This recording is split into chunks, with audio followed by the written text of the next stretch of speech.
Foundation has identified and that the city of Johannesburg is denying or is in denial about? The state of cultural institutions within the city of Johannesburg has been in a state of deterioration, I think, for the past 18 years.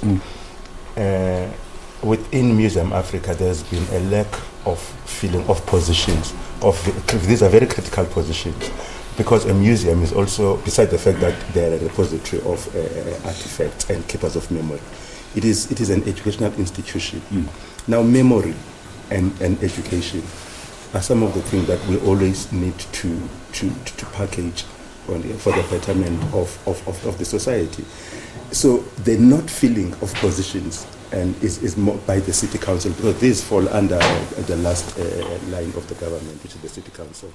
These positions are critical. The curators of, for instance, we even have the curator of fashion, we even have the curator of images, we have the curator of like, it's about 7 posts. And some of these positions have been empty for 18, 13, 5 years respectively. That's insane. So which means that all the collection, which is national heritage, that is housed at the museum, we will not, even the future generation, have an opportunity to critically engage with it. Before I bring Stephen and Melissa into the conversation, one of the things we talked about in the intro is that decline of not only attendance, but when you're not filling critical positions that have everything to do. I always, when I think of a museum, that apart from it, as you're saying, is an educational space, it has to be an experience too.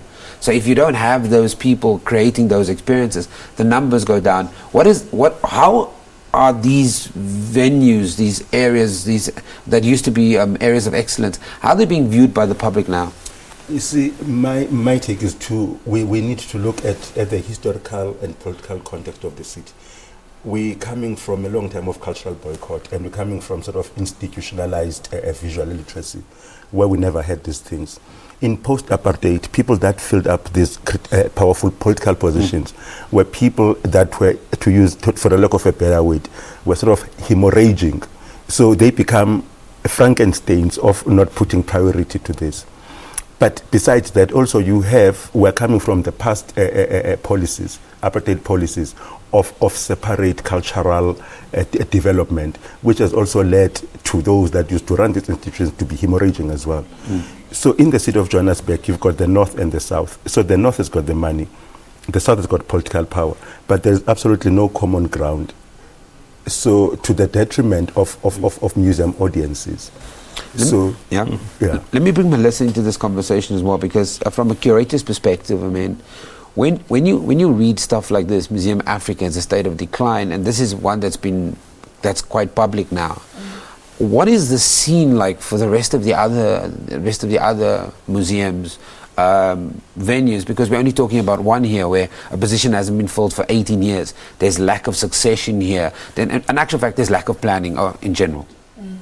Look, what I would also like to bring into this conversation is the context of where the museum sits, and the kind of developments that have been taking place in the sort of the surrounding areas. So there's a mall that has been built. This mall was built over a period of 5 years. I think it's Junction, Newtown Junction is what it's called. And the Market Theatre has just also recently had a renovation. And within that space, Market Theatre has also developed and gotten studios and that extend beyond Fitzgerald Square. So the kind of activities, cultural activities that are still taking place within the city bring a lot of eyes to the current state that the museum is in. The museum currently holds, I think, about 3 or 4 different collections. The fashion museum, the photography museum, all those entire archives are sitting in one space. We're talking about 26,000 objects. We're talking about, if not actually even more than that. I think that figure is actually even closer to the proper figure. These objects sit in storage.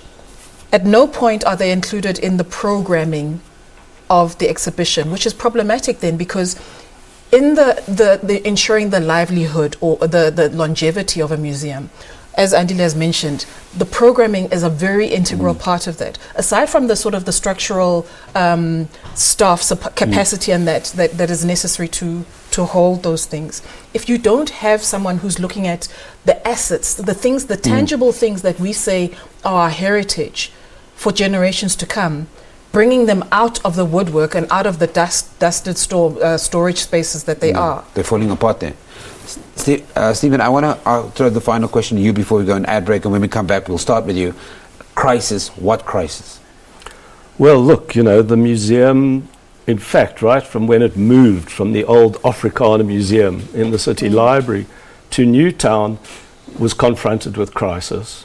It moved from quite a small space under the governance of library services into a separate institution, and it was never adequately capacitated right from the beginning. So when you have no proper handover in an organization, so that you have the head of an organization leaving and you completely lose institutional memory, as is what's going to happen now, then all you do is you exacerbate the problems going forward. So I would say that not only is Museum Africa in a crisis, but I think generally museums managed by the city are in a crisis, and I hope that the city has a response to address it, because it's not going to be an easy problem to overcome.